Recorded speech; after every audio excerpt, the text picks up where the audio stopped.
reflections on Hiroshima-Nagasaki on the 75th anniversary. Thursday, August 6th, was the 75th of the Hiroshima bombing, and tomorrow, August 9, will be Nagasaki. Now, I wanted to give what they call, I guess, a trigger warning, in that what I'm going to be discussing coming up is going to have some images that some folks may find unsettling of the impact of both the atomic bombings and earlier in the World War II bombings of the civilian population. So there's some stark and graphic images coming up. And there's also headlines and newspaper headlines and other quotes that reference some of the pejoratives for Japanese that were used during World War II. But I think both of these subjects it's important to look exactly at what was going on at the time if we're going to understand it. Now, there's been a lot of publicity around this time of year, and especially with the 75th anniversary. This was going to be a massive event in Hiroshima, but the COVID-19 crisis really scaled down the plans for the commemoration. But one of the things that I've noticed in previous anniversaries is that the focus is directly on the bombings themselves, and it loses some of the context. Context is the key in history, in my view, of what was going on in World War II and how these events ended World War II, and particularly the decision that Harry Truman had to make as to whether to employ these weapons. So that's what we'll be examining as we go forward here in Hammering Time. Good.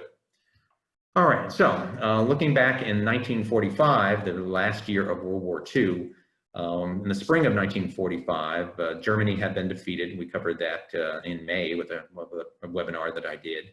And the attention of the Allies, and particularly the United States of America, turned to defeating the last member of the Axis, Imperial Japan.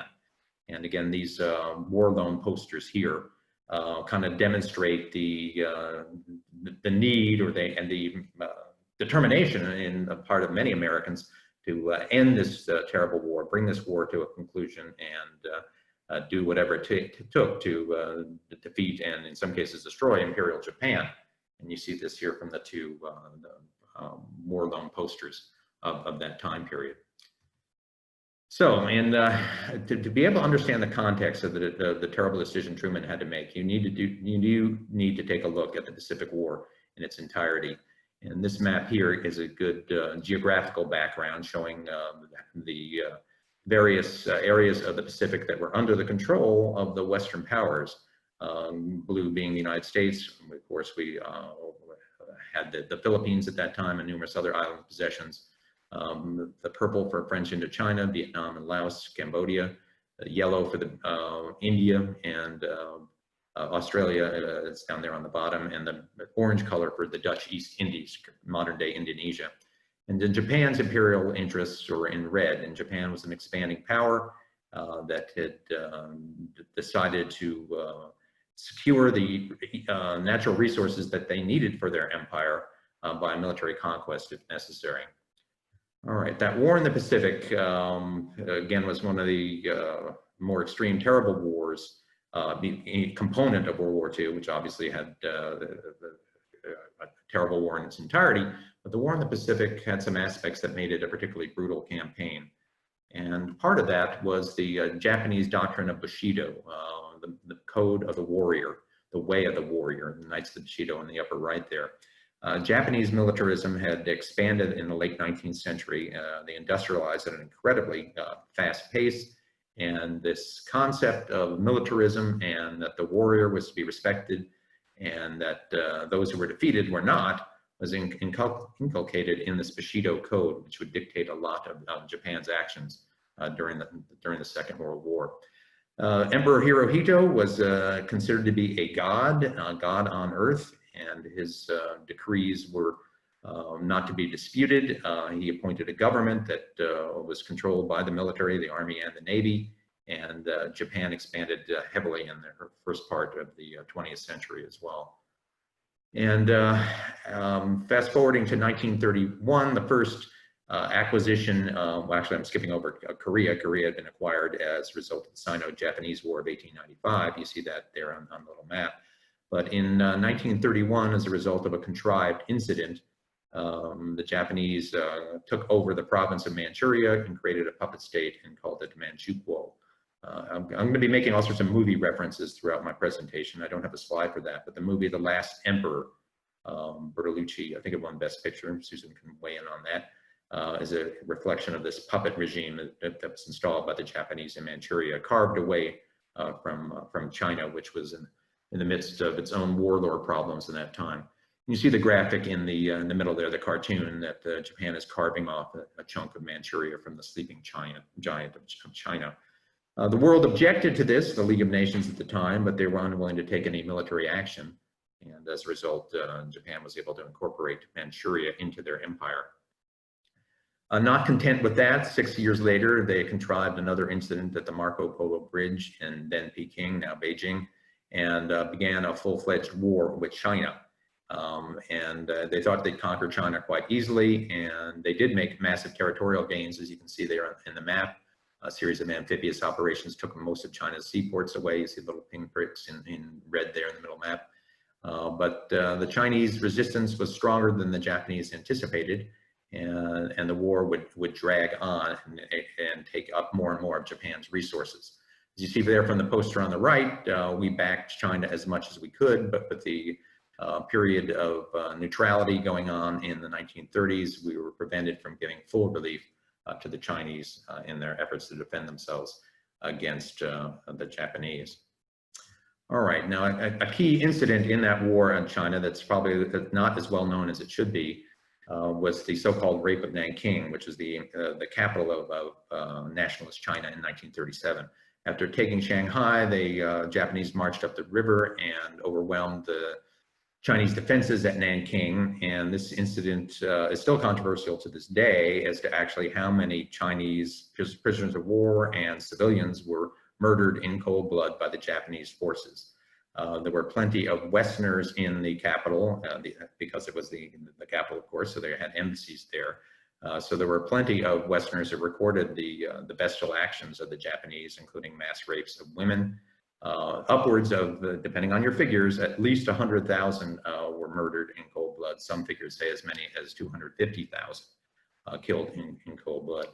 An excellent book on the subject was written by Iris Chang. We have it at the library. It's called The Rape of Nanking. And Iris there is depicted on the right. I regret I missed an opportunity to hear her speak in Victorville in the early 90s when the book first came out. And something came up at the last minute and I couldn't go.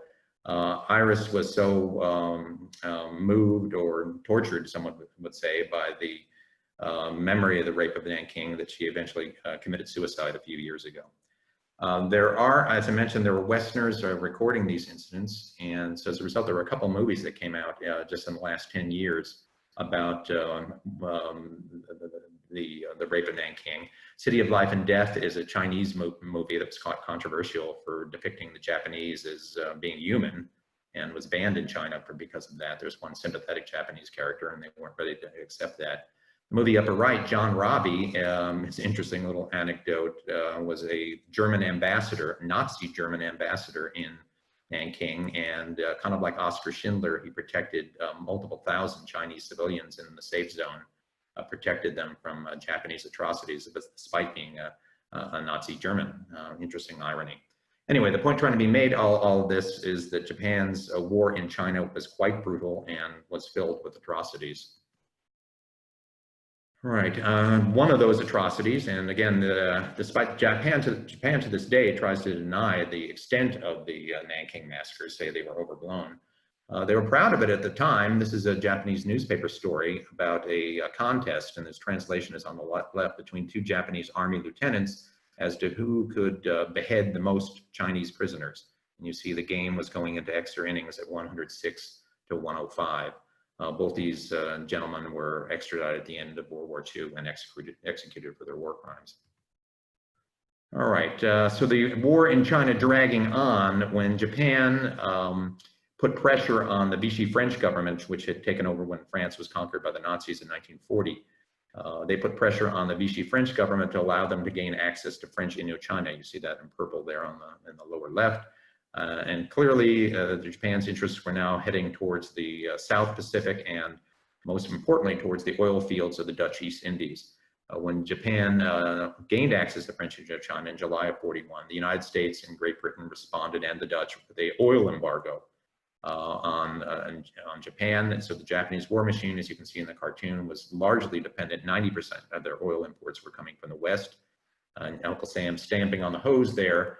So really, Japan had two choices at this point, was to either stop their war in China, give up their acquisitions there, or to gain the oil resources of the Dutch East Indies. And that meant attacking all the Western powers. An oil blockade like this was clearly, by international standards, an act of war, and we should not have been surprised when Japan decided to take the offensive against the West. And that offensive, of course, would result on December 7th on the attack on Pearl Harbor, which we won't go into detail on here. I think most people are familiar with that, but Japan attacked throughout the Pacific against Western Allied interests and quickly gained the upper hand. All right, as I mentioned earlier, this war in the Pacific was an extremely brutal war, and to an extent it was a racial war. And these disturbing posters, propaganda posters from World War II kind of illustrate that fact. And you see Japanese depicted as everything from rats to almost inhuman-like characters. And then the lower right there has the trope of European white women potentially being raped by Japanese soldiers. So the hatred that was engendered by previous Japanese policies in China and this, what was perceived by America to be a sneak, dastardly attack on Pearl Harbor, led to a war. Some have described it as a war without mercy. And Japan reflected or seconded some of that hatred as well in their propaganda. You see some of these images here of Churchill and Roosevelt being sent scurrying by brave Japanese soldiers, and then the Brits exploiting the Indians. That would be part of their propaganda as to what they were doing. They weren't just trying to acquire an empire at the expense of the Western powers. They were trying to free Asians from colonial rule. They called this policy the Greater East Asia Co-Prosperity Sphere. And you see the little children, propaganda designed for the children of that prosperity sphere, that Japan was liberating them from Western domination. To the extent that there was any truth to that, the occupied peoples of those territories, particularly the Philippines and Indonesia, soon found out that Japan treated the occupied subjects there very harshly, and thousands of those citizens would die during the 41-45 period. All right, part of that Bushido Code that I mentioned earlier was a extreme feeling that prisoners of war had disgraced themselves and that they were not worthy of any sort of humane treatment. Japan was not a signatory to the Geneva Convention, for example, and as a result, Allied prisoners that fell in the hands of the Japanese were in for a very tough experience. Some of you may have heard of the infamous Bataan Death March, when US and Philippine soldiers surrendered on the peninsula of Bataan on Luzon Island in April of 1942. Approximately 10,000 Americans were put on a forced march, 50,000 Filipinos, and you can see from the headline there, approximately at least 5,200 died during this so-called death march of roughly about 20 miles or so before they were put on train cars and sent to a prisoner of war camp. When news of this came out in 1943, it was used as part of the propaganda effort. What are you going to do about it to avenge this this treatment of the POWs? Now, there's a Redlands connection to that. Alan Talteball was a Redlands High School graduate from 1929, and this is his photo from the Redlands McCue yearbook. And he enlisted in the Army, was in the Army Air Corps as a ground crewman, survived the Bataan Death March, but only to succumb to disease a couple days later in May of 1942. He's buried at the Manila American Cemetery, and there's also his name is at the Camp O'Donnell, the prisoner of war camp in the Philippines, where he died in 1942. All right, that POW abuse would continue throughout the war. This famous image on the left is an Australian pilot right before being beheaded by a Japanese soldier, photograph taken by them and then found on the body of a Japanese soldier later in the war. Of course, they used that as propaganda. And that's General Wainwright, the commander of the US forces in the Philippines, after 3 years of starvation rations in the prisoner of war camps. So that POW abuse hardened American attitudes towards the Japanese. Movie side of the equation, talking about the prisoner of war experience, the classic film Bridge on the River Kwai, of course, talks about that. And the more recent film, Unbroken, details Louis Zamperini's experience as a prisoner of war from the Japanese.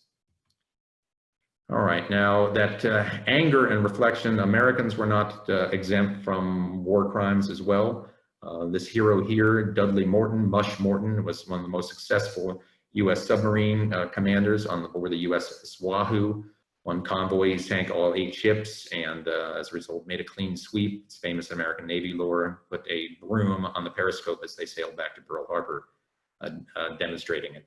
However, in one incident depicted in the upper right, a Japanese transport was sunk, loaded with hundreds of Japanese troops, and rather than allow them to be potentially rescued in the warm water, he surfaced and using deck guns and Thompson submachine guns, shot and murdered all the Japanese survivors he could in the water.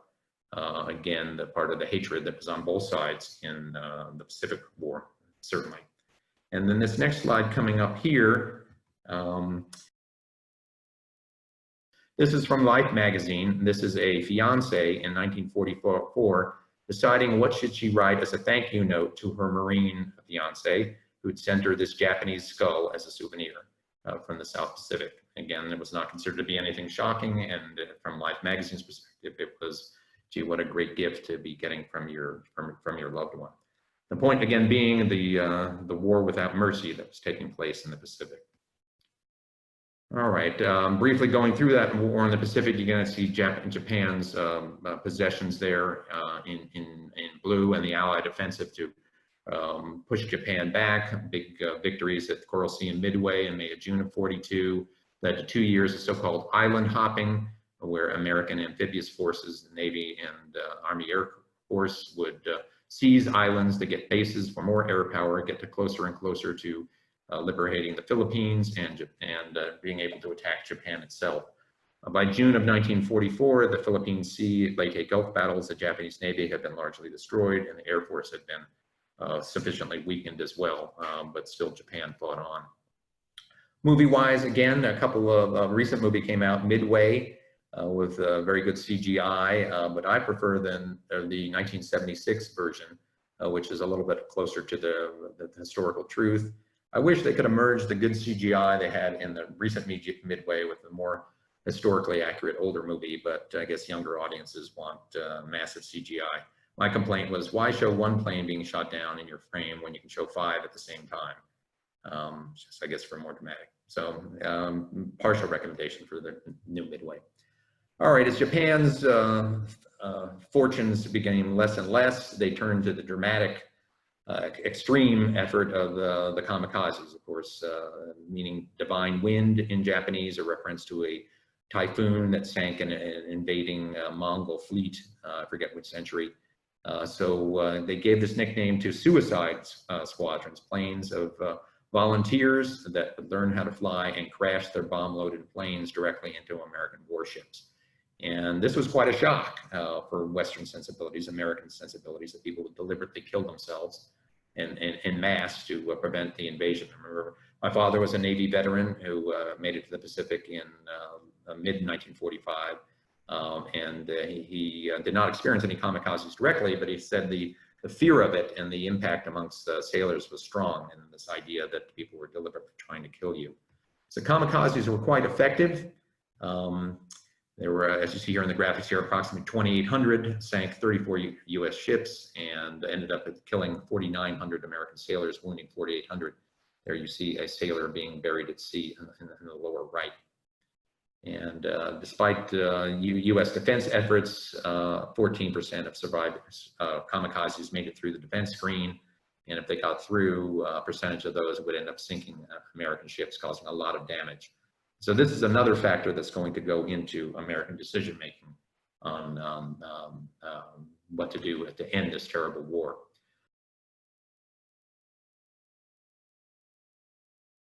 Briefly, February 1945, the Japanese island of Iwo Jima, which was within bomber range of Imperial Japan proper, was attacked in a 2-month-long bloody battle. If Mark Radliff is on board, he's a volunteer at the Heritage Room. If he's participating in this webinar today, his father was a one of the people who fought that fight, and Steve Spiller, if he's participating, his father was on Iwo Jima as well. You see the unique topography of that island. Briefly, after a 2-month, very tough campaign, the Marine Corps, 7,000 Americans were killed before the island was secured, plenty more wounded as well, in addition to almost the entire 18,000-man Japanese garrison before the island was secured. Very high casualties compared to previous battles at that point in World War II. Movie-wise, Clint Eastwood put out a couple of movies on the Iwo Jima battle, Flags of Our Fathers and Letters from Iwo Jima. I think Letters from, Flags is from the American perspective, Letters is from the Japanese. I think the Letters is by far the better movie. I really commend that movie. Both of them are interesting, but Letters in particular, it gives a great perspective of why Japan fought as hard as they did on Iwo Jima. That island being secured, America turned their attention next to the island of Okinawa, which had been put into the Japanese Empire in the late 19th century. You see there on the map, it's at the very end of the Ryukyu Islands, and this was within fighter bomber range of Japan proper. So Japan had a 120,000-man army there to defend it strongly, and in a 3-month campaign, casualties again were very extreme, both for both the Marines and the army as they attempted to wrest this important island from Japan proper. A couple movies on that front, Japanese movie from the 1970s, which I have not seen, but has pretty good reviews, called The Battle of Okinawa. And then recently, Mel Gibson's movie Hacksaw Ridge. Again, a little over the top with the war violence, but in focusing on Desmond Doss, Medal of Honor recipient as an Army medic. It's a true story, and I'd recommend it for your viewing. So Okinawa had extreme casualties and impacted American decision-making. You see 12,500 US dead, even more than Iwo Jima, an additional 40,000 US wounded. And amongst those casualties were a couple of Redlanders. Lieutenant Robert Romo, born in Redlands in 1920, went to McKinley School, Redlands Junior High, Redlands High School, University of Redlands, Pai Kai, becomes a lieutenant in the Marine Corps, and ends up being killed on Okinawa in May of 1945. Another Redlander who was killed in that campaign was Donald Drumbaugh, a doctor here in Redlands. He volunteered to be a Navy corpsman after Pearl Harbor, and was in his sick bay on board the USS Birmingham, a cruiser off of Okinawa during the campaign when his ship was hit by a kamikaze, and he was killed. Both these gentlemen are buried at Hillside Cemetery amongst those 12,500. In addition to that, Japanese casualties were extreme. 107,000 of their 120,000 garrison were killed before the island was secured. And then on top of that, for the first time really in the Pacific, there was a massive impact on the civilians. At least 70,000 Okinawan civilians, some say more than 125,000, were killed before the island was secure. This is a modern memorial that was put up on the island. Let's see here. All right, and in addition to a large percentage of those wounded suffered from what they called in World War II combat fatigue. Nowadays we call it PTSD, post-traumatic stress disorder. You see from the quotes here, more mental health issues arose from Okinawa than any other battle in the Pacific War. The constant bombardment, coupled with a high casualty rate, led to a great deal of men coming down with combat fatigue. Additionally, the rains caused mud that prevented bodies from being retrieved. Marines prided themselves on burying their dead in a proper, honorable manner. Instead, they were forced to leave their comrades where they lay. This, coupled with thousands of bodies, both friend and foe, littering the entire island, created a scent you could nearly taste. Morale was dangerously low by the end of the month of May, and the state of discipline on a moral basis had a new low barometer for acceptable behavior. The ruthless atrocities by the Japanese throughout the war had already brought on altered behavior by many Americans, resulting in the desecration of Japanese remains. The Japanese tactic of using Okinawans as human shields brought a new aspect of terror and torment to the psychological capacity of the Americans. So this having to deal with civilians and the worsening horror of the war was having impact on the psychological health of American soldiers. And you see that on the image in the upper right, described as the famous 1,000-yard stare on the battle fatigue veteran. All right, so now we're going to focus hopefully briefly on, we're doing on time, 11:33, yes. on the history of aerial bombardment of civilians, because you need to understand that, again, to understand Truman's decision. The Italo-Turkish War of 1911, that is an Italian pilot there dropping a very rudimentary looking bomb on, getting it prepared to drop on Turkish forces in Libya in this little known war. That was the first use of bombing of civilians. It might be far from the last, as we'll run through here. All right, World War I, some of you may be familiar with the Zeppelins, if not the rock band Led Zeppelin, of course, and probably more famous. But Count von Zeppelin used his hydrogen-filled airships. They were strong enough to carry a couple thousand pounds of bombs and bomb Great Britain in 1915, 1916. Obvious question is, why weren't they shot down easily? They flew higher than British planes could fly at the beginning of the war, but quickly Britain made innovations, particularly with explosive bullets, and were able to shoot down several of these Zeppelins, but not before they terrorized a lot of British civilians. You see the poster trying to get people recruited. It's better to face bullets than to be killed at home by a bomb. Join the army. Movie-wise, there's a movie about the Zeppelin raids. It's a fanciful movie about a raid, I think it was to steal the crown jewels from a Scottish castle in the 1970s, but it has some good footage in it. So I might recommend that to your attention. All right, Germany didn't give up when they found out their airships weren't effective. Instead, they utilized large bombers. That's a Gotha bomber on the right there. That's a modern reproduction model. Not that they didn't have much color footage in World War I. They had a handful of it. But these large bombers were able to raid London in 1917 and 1918. I was on a trip to London a couple of years ago, and while wandering on the banks of the Thames, came across this Sphinx that's on the banks of the Thames there, and looking at the plaque, the spang marks on the bottom of the Sphinx were caused by a German bomb, not during the Blitz of World War II, but by one of these Gotha bombers, as they called them. All right, moving along to the 1930s, during the Spanish Civil War, the so-called Luftwaffe Condor Legion that Germany basically loaned Francisco Franco's nationalist forces, bombed the Republican-held town of Guernica in the Basque region of Spain, and killed a couple hundred civilians. But the world was shocked by this bombardment of a civilian area. And of course, it would lead to the famous Pablo Picasso painting of the devastation there, and full of symbolism, and one of the world's great paintings. There is a movie about the Guernica bombing. It's mostly a romance. I have not seen it, but the trailer looked like it focused primarily on the romance, as you can see from the graphic there, but it does culminate in a bombing. So it's out there, I think, on Amazon Prime, for those of you who have that. All right, Japan's war in China. You can imagine they were not adverse to doing major bombardments of Chinese cities. And you can see from some of the images there. These images began to get circulated around the West and led to condemnation, but did not stop Japan's behavior. This propaganda poster that I'm rolling here shows a couple of Japanese SAL bombers, and that is not China. That is the Lower Manhattan. They envisioned a future in which their planes could range over Manhattan, but of course that never took place. All right, when World War II in Europe started, the Nazis as well were not adverse to bombing civilian centers, although technically Warsaw was a defended city, so under the Geneva Convention they had a right to bomb part of it, but the Germans were indiscriminate in their bombing, and during that siege, month-long siege, upwards of 25 civilians would be killed in the bombardment of Warsaw. Germany would turn their attention to France and the Low Countries next.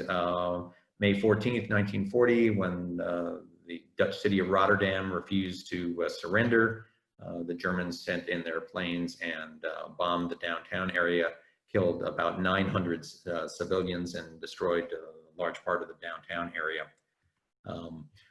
The Dutch still commemorate this event every May 14th with a light display, and that is in the upper right corner. And there is also a movie about it, which I can't recommend. But turning to Britain, their next target throughout the so-called winter, the Blitz winter of 1940-41, German planes ranged mostly at night over Great Britain, bombing city after city. And during that span, upwards of 43,000 civilians would be killed in 9 months. Fire bombs in particular being firebomb Fritz there being a method of causing the most damage. All right. The Germans, having started the war with bombing of civilians, this British military figure has this quote: "The Nazis entered this war under the rather childish illusion that they were going to bomb everyone else and no one was going to bomb them. At Rotterdam, London, Warsaw, and a half dozen other places, they put their rather naive theory into operation." Here's the key quote: "They sowed the wind, and now they are going to reap the whirlwind," with British bombing of German cities. Fellow is Arthur Harris, the head of the Royal Air Force Bomber Command, who instituted the so-called area night bombing campaigns. This was a tough one there. He was denied a knighthood at the end of the war because of the controversial nature of this area bombing, focusing on civilians. All right, the campaign began in 1942, but by 1943 it was becoming extremely efficient thanks to a couple of innovations. First, mass firebombing, and then dropping aluminum foil strips fouled the German radar system, allowed more of the bombers to get through. In a 7-day campaign in Hamburg, upwards of 43,000 civilians were killed in a week. And to prepare, as we talked a little bit on my D-Day presentation, to prepare for the D-Day invasion, bombing of cities that had rail lines going through them resulted in the death of upwards of 68,000 French civilians during World War II. These are friendly fire incidents that people were killed by RAF and Air Force bombs as necessary to prepare for the invasion. And then throughout the war, the bombing of Germany intensified. Probably the most notorious was the bombing of the previously untouched city of Dresden on the Elbe River in eastern Germany in February of 1945. That's a modern image of the restored city, beautiful city. But in 2 days worth of raids, the revised figure is 25,000 dead. For about 50 years, up till about 10 years ago, the number was anywhere from 85 to 100,000. Because the city was full of refugees fleeing the Red Army at that point. So they never got a solid figure, but a recent German historical commission dropped the numbers down markedly to 25,000. And again, you see some of the images of the bodies being burned in the open streets. Throughout the course of the war, 600,000 German civilians would be killed by aerial bombardment. Movie and culture-wise, Kurt Vonnegut's great anti-war novel Slaughterhouse 5. He was a POW in Dresden and witnessed it firsthand. It turned into a nice movie in the 1970s, rarely seen nowadays, but called Slaughterhouse 5, filmed in Prague. So it captures kind of the essence of what Dresden was like at that time. All right, so switching back to Japan. Up till March of 1945, our raids on on Japan proper were targeted towards factories and targets themselves. They call that pinpoint bombing. It was largely ineffective. And in March, General Curtis LeMay adopted the British policy of area bombing, setting the entire city on fire, low-level gasoline, incendiary raids using napalm. And B-29s would be used for this. That's a propaganda poster, a leaflet on the upper right, warning Japanese civilians that their city would be attacked. The first and most deadly was the Tokyo fire raid of March 1945, and in one night, 105,000 civilians were incinerated and killed by these B-29 fire raids. And they would take place throughout every city in Japan, basically most cities in Japan, over the next 6 months. Big cities and then smaller cities were set on fire. 320,000 Japanese civilians would be killed during that 6-month campaign. And this is a description by one eyewitness of what would happen. Again, you're seeing a baby catch on fire on its mother's back, a horse burning from the tail forward as people were incinerated by these flames. Again, the purpose of this is to demonstrate the horror of aerial bombardment, particularly these firebombing campaigns, long before the issue of the atomic bombs were to be considered. All right, so to get back to the decision that had to be made by Truman in July of 1945, as Okinawa and Iwo Jima had fallen, you see the arrows on the left, where to go to attack Formosa, Taiwan, modern-day Taiwan, try to attack the Japanese in China proper, or to continue the offensive and attack the home islands of Japan. Meanwhile, the Manhattan Project, which I won't go into detail on, but most of you know about the details of that, was going forth to try to come up with an atomic weapon, because the Germans had been trying to pursue an atomic bomb as warned by Einstein and other European emigres. So Britain merged their atomic program with ours in the so-called Manhattan Project in '42. We can't forget the British input to that. And billions of dollars were invested on coming up with an atomic bomb. Also to be considered was the Soviet Union. We had put major pressure on the Soviet Union to break their non-aggression pact with Japan and attack Japan, particularly in Manchuria. They promised to do so not more than 3 months after Germany surrendered, which was in May of 1945. So that was coming due in August. But we wanted Soviet help there to keep Japan occupied in Manchuria and reduce the amount of American casualties, British casualties as well. So with that in mind, the Joint Chiefs of Staff went forth with planning for the invasion of Japan proper. It was known as Operation Downfall, two-pronged. Operation Olympic, designated for November 1st, 1945, would attack the southern Japanese island of Kyushu. And then if that went successfully, March of 1946, Operation Coronet would attack Honshu, the plains outside of Tokyo, and attempt to end the Imperial Japanese reign. Japan was aware of this. Their defenses were called Ketsu-go. They held back 12,000 kamikazes and 8,000 pilots to be prepared to deal with the American invasion fleet. They came up with suicide attack boats, human torpedoes, basically what it sounds like, a torpedo that may be directed by a frogman directly into a U.S. ship.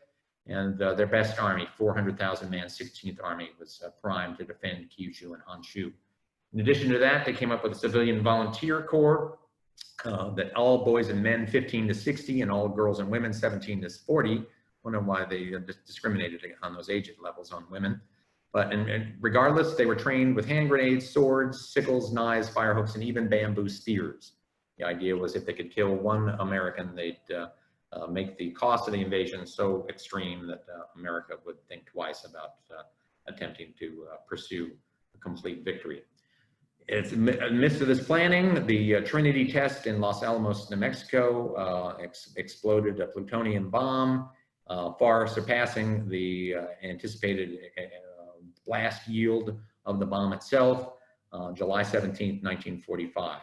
So with the bomb proving to be successful, Truman had a decision to make.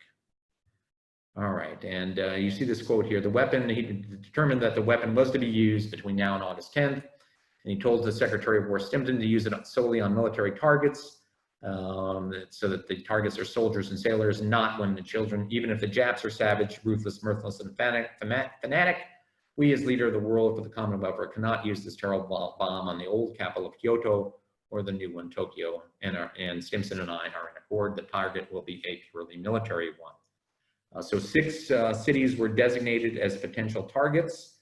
Kyoto was on the list, but was taken off at the last moment and replaced by Nagasaki as one of the 6 potential targets.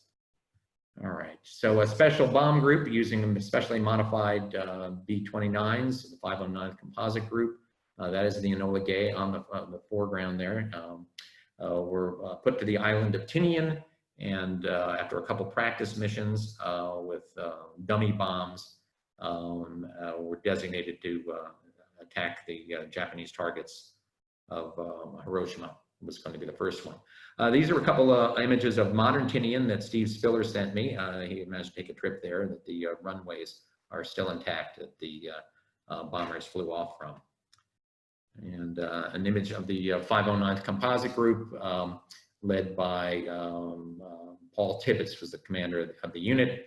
The Enola Gay has been restored and is at the Udvar Hazy a component of the Smithsonian Museum in the DC area, and has been put back together there. And of course, we famous, chosen for flying the mission.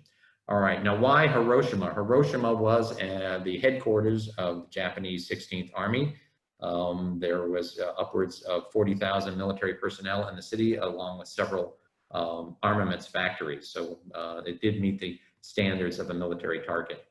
So on August 6th, the plane took off, 3 planes took off, one, the Enola Gay, another to be a photography plane, and a third plane for scientific instruments.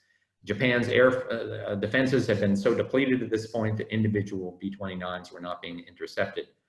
Conditions were for clear, and a uranium bomb known as the Little Boy was dropped from 31,000 feet, and 41 seconds later at about 2,000 feet, it exploded less than 300 feet away from ground zero. And the mission could not have been flown from the American perspective more successfully. There's an image of the Little Boy itself, and here's an after photo of the devastation it wrought in Hiroshima proper. The impact on the ground obviously was extreme, and casualties were heavy. All right, here's one of the earliest images of the mushroom cloud being taken from the ground by Japanese, and then this last one is an image from the US photography plane as it flew away. Upwards of 90,000 to 150,000 people would die in the next few months, about 2/3 of those immediately, and the remainder from radiation sickness in the following days. Included in that figure, by the way, I didn't know until doing the research, were 20,000 Japanese soldiers, including 4,000 alone were killed on the parade ground, according to one witness blasted by blast. In addition, in that figure is upwards of 10,000 Korean slave laborers were killed, as well as 12 Allied prisoners of war, and an additional half a dozen were killed after by enraged Japanese civilians. Reaction in America was extremely positive, as you can see by these newspaper headlines: Hiroshima wiped out, atom bomb hit city, and the New York Times has the quote from Truman warning the Japanese that additional bombs were coming. The Japanese initially were in disbelief as the impact this bomb had, and as the details came in, it did not discourage their efforts to continue fighting the war. 3 days later, the Soviet Union, as part of their pact with the United States and Great Britain, 3 months to the day, that exactly when they promised, attacked Japanese forces in Manchuria on the exact day that the second mission would take place. And you can see the New York Times headline puts emphasis on the Russian attack, gets prime billing over the second bombardment. And Red Army forces quickly did major damage to the Japanese position in Manchuria. You can see on the image there, the plane actually did not have the nose art on it at the mission, but it was put on afterwards. Whereas the Hiroshima mission went picture perfect, the Nagasaki mission from start to finish had problems with it. First, the fuel tanks on boxcar malfunctioned and couldn't be repaired, so they knew they were going to have to land back on Iwo Jima instead of coming all the way back to Tinian.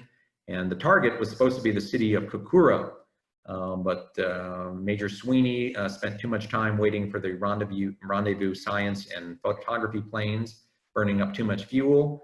And by the time they got to Kokura, smoke from a B-29 firebomb raid on the neighboring city of Yahata, which is right across the valley, burning fires from that raid the night before. Remember, even while the atomic missions are going on, the fire raids are still continuing.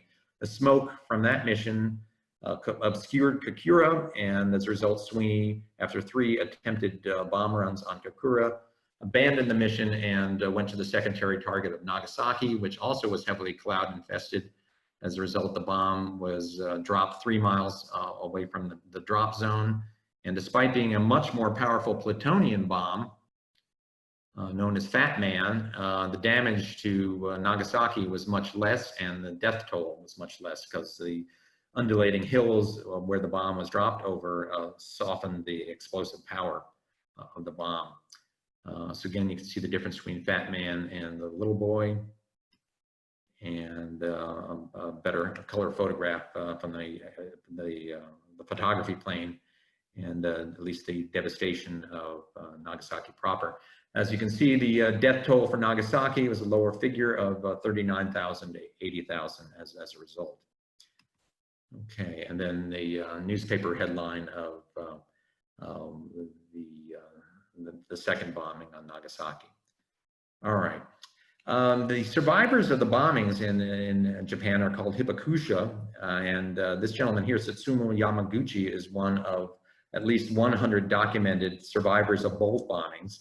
He was on a business trip to Hiroshima and was burned, but survived that and went back to work in Nagasaki 3 days later and survived that one as well. He just died at age 95 a few years ago. All right, so here is the press release that Truman put out. I realize the tragic significance of the atomic bomb is an awesome responsibility. We thank God it is coming to us instead of our enemies, and we pray that he may guide us to use it in his way for his purposes. So Truman, to the end of his days, would claim that the decision was right. So Japan still was debating what to do over, could they continue the war for 6 days after the second bombing. Finally, on August 14th, Hirohito made the decision that surrender was going to be necessary if they would allow him to stay on as at least a titular emperor and not be deposed. And we modified our unconditional surrender decree to allow that to happen. Even after this decision had been made, there was a small cadre of Japanese army officers who attempted to kidnap the emperor and force him to rescind his recorded statement of surrender. They were still, some at least, were eager to continue the war, even despite these twin bombings and the Soviet invasion of Manchuria. So you see here, more of the enemy now possesses a new and terrible weapon with the power to destroy many innocent lives and do incalculable damage. Should we continue to fight, not only would it result in an ultimate collapse and obliteration of the Japanese nation, but it would also lead to the total extinction of human civilization. So finally, this terrible war came to an end. You see a reaction here amongst American servicemen, and I've yet to speak to a veteran. My father was the first that was serving in the American forces in August of 1945 who didn't support Truman's decision. They were fearful that they would not make it back from any potential invasion of Japan if that indeed did take place. And then a couple of weeks later, the formal surrender ceremony would take place on board the USS Missouri, now a museum in Long Beach, September 2, 1945. All right, so since that day, and there have been some who have put forth the idea that August 6th, not December 7th, is truly the day that will go down in infamy for this decision. And this time illustration from the 40th anniversary in 1945 it talks to that, and the cartoon, of course, shows that America will forever have to drag the baggage of Hiroshima and Nagasaki with them. And the arguments that were made, and I'll summarize some of them, the atomic bombing was fundamentally immoral. The bombings could be counted as war crimes and atrocities. They were militarily unnecessary, that they constituted state-sponsored terrorism, and they involved racism against the dehumanization of the Japanese people. And then in the 1960s, a historian by the name of Gar Alperovitz put forth the position that the real purpose was to intimidate the Soviet Union in the early stages of the war. Now, you can probably tell from the tenor of what I put forth earlier, the military unnecessary is extremely debatable. It gets to would have Japan surrendered without the use of them? Would an invasion would have been necessary?